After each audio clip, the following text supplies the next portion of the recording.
Om Swastiastu. Perkenalkan, nama saya Ketut Laudiarta. Saya nomor absen 13 dengan NIM 22 12 12 1058, kelas 1B Manajemen Ekonomi. Di sini saya akan menjelaskan agama dan luar lingkupnya, dan saya akan memaparkan materi dari agama dan luar lingkupnya. Hinduisme, atau di Indonesia disebut agama Hindu, merupakan kepercayaan dominan di Asia Selatan, terutama di India dan Nepal, yang mengandung beraneka ragam tradisi.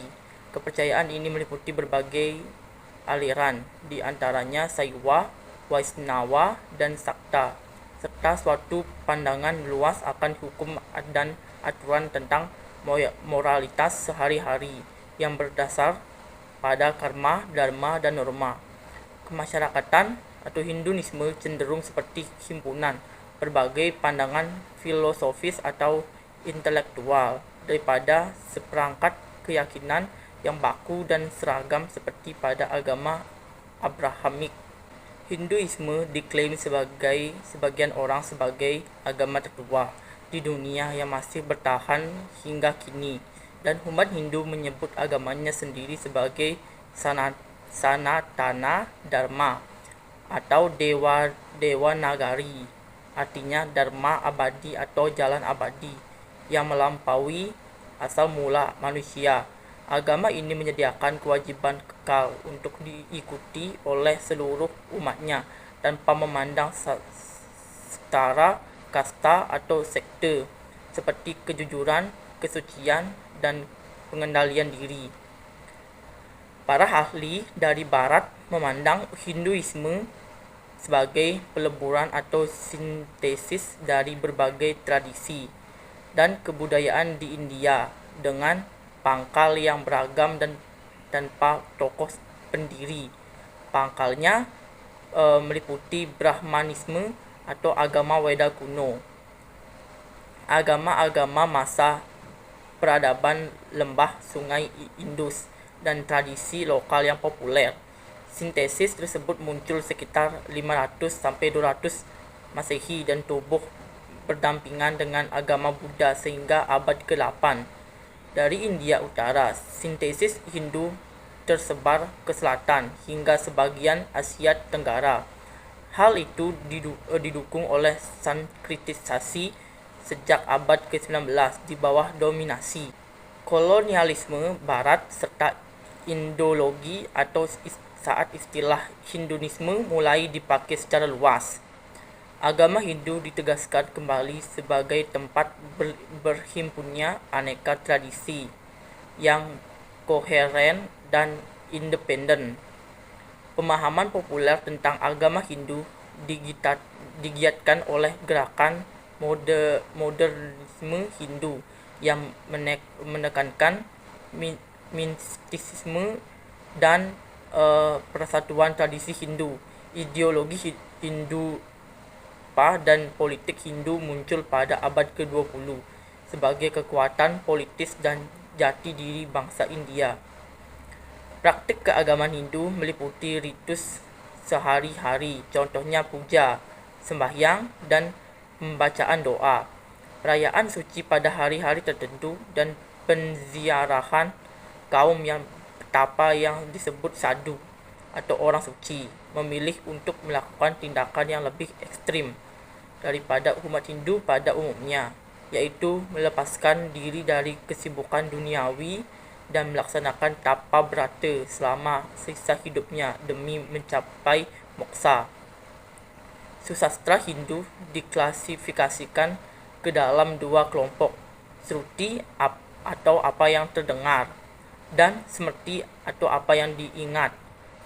Susastra tersebut memulai teologi, filsafat, mitologi, yajna, kurban, profesi ritual, dan bahkan kaidah arsitektur Hindu. Kitab-kitab utama di antaranya adalah Weda, Upanishad atau keduanya tergolong Shruti, Mahabharata, Ramayana, Bhagavad Gita, Purana, Manusmriti, dan agama semuanya tergolong Smrti.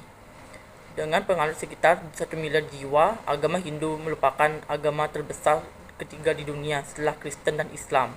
Dalam teks berbahasa Arab atau Al-Hind adalah istilah yang digunakan untuk menyebut suku bangsa di suatu daerah yang kini disebut India. Sedangkan Hindu atau Hindo digunakan sejak akhir abad ke-18 dan seterusnya oleh orang Inggris untuk menyebut penduduk Hindustan, yaitu bangsa di sebelah barat daya India. Akhirnya, Hindu menjadi istilah padanan bagi orang Hindia yang bukan Muslim, Sikh, Jaina atau Kristen, sehingga mencakup berbagai penganut dan pelaksanaan kepercayaan tradisional yang berbeda-beda. Akhirnya, isme ditambahkan pada kata Hindu sekitar tahun 1830-an untuk merujuk pada kebudayaan dan agama kasta Brahmana yang berlainan dengan agama lainnya. Dan kemudian istilah tersebut diterima oleh orang India sendiri dalam hal membangun jati diri bangsa untuk menantang kolonialisme, meski istilah Hindu pernah tercantumkan dalam abad berbahasa Sanskerta dan Bengali sebagai antonim bagi Yawana atau Muslim sekitar awal abad ke-16. Kata Hindu atau melalui bahasa Persia berasal dari kata Hindu dalam bahasa Sanskerta, yaitu nama sebuah sungai di sebelah barat daya benua India. Sebagian besar alirannya terletak di wilayah negara Pakistan yang dalam bahasa Inggris disebut Indus. Menurut Gavin Flood, pada mulanya istilah Hindu muncul sebagai istilah geografis bangsa Persia untuk menyebut suku bangsa yang tinggal di seberang Sungai Sindu. Para sejarawan pun menyebut peradaban suku tersebut sebagai peradaban lembah Indus. Maka dari itu awalnya istilah Hindu merupakan istilah geografis dan tidak mengacu pada suatu agama. Kata Hindu diserap oleh bahasa-bahasa Eropa dan istilah Arab atau Al-Hind dan mengacu kepada negeri bagi bangsa yang mendiami daerah sekitar Sungai Sindu. Istilah Arab tersebut berasal dari istilah Hindu yang mengacu kepada seluruh suku di India. Pada abad ke-13, Hindustan muncul sebagai nama alternatif India yang acap disebutkan yang memiliki arti negeri para Hindu. Istilah agama Hindu kemudian sering digunakan dalam berbagai teks berbahasa Sanskerta seperti Raja Taranigini dari Kashmir atau Hindu Cha 1450 dan beberapa teks Ashab Gaduya Wisnawa dari abad ke-16 hingga ke-18 yang berbahasa Bengali seperti Citanyaritamrta dan Citanyabhagavata. Istilah itu digunakan untuk membedakan Hindu dengan Yawana atau Mleccha. Sejak abad ke-18 dan seterusnya, istilah Hindu digunakan oleh para kolonis dan perdagangan dari Eropa untuk menyebut para penganut agama tradisional India secara umum. Istilah Hinduisme diserap ke dalam bahasa Inggris abad ke-19 untuk menyebut tradisi keagamaan, filsafat, dan kebudayaan asli India. Studi tentang India berserta kebudayaan dan agamanya, demikian pula definisi Hinduisme setelah dibentuk oleh minat kolonialisme serta gagasan orang barat tentang agama tersebut. Sejak 1950-an, pengaruh-pengaruh beserta dampaknya telah menjadi topik perdebatan dan di kalangan ahli Hindu dan turut dicampuri oleh kritik-kritik terhadap India menurut pandangan barat.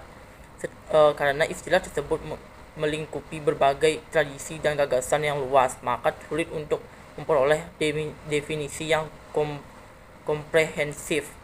Tanpa keseragaman, Hinduisme definisikan sebagai agama, tradisi keagamaan, dan seperangkat kepercayaan religius.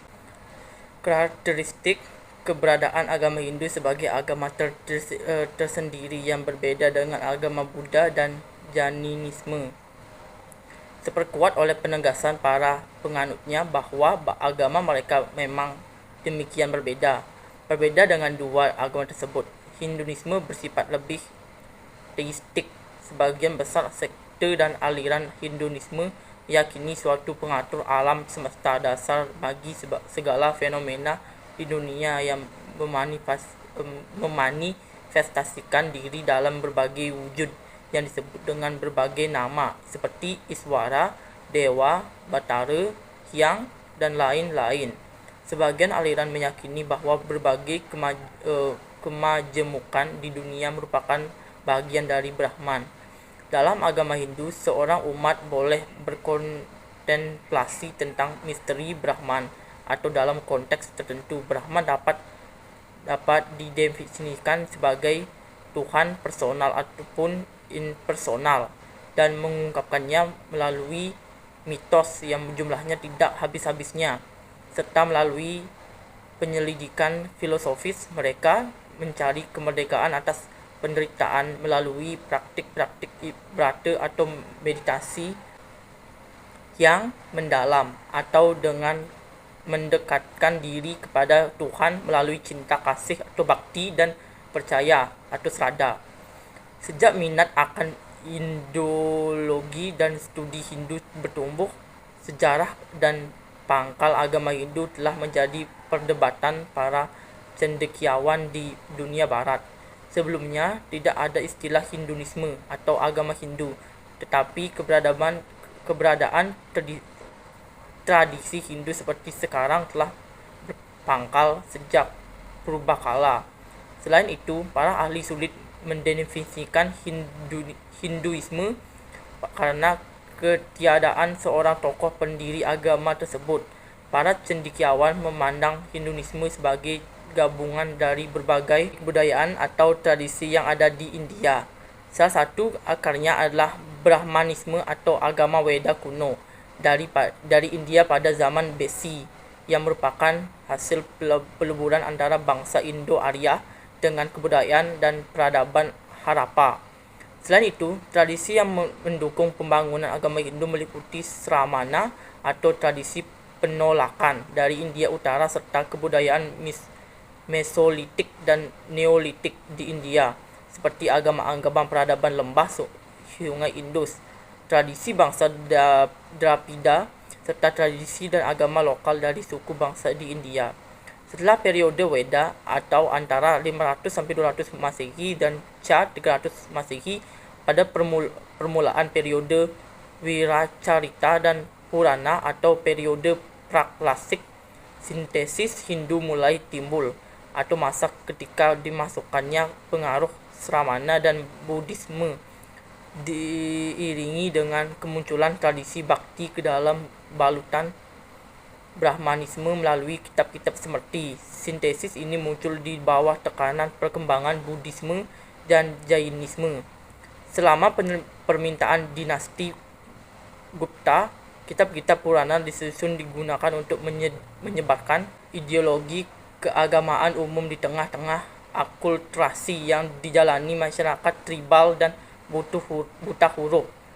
Hasilnya adalah kemunculan Hinduisme Puranis atau Puranic Hinduism yang memiliki perbedaan mencolok jika dibandingkan dengan Brahmanisme sebelumnya, atau yang berpegangan pada Dharma Sastra dan Smriti.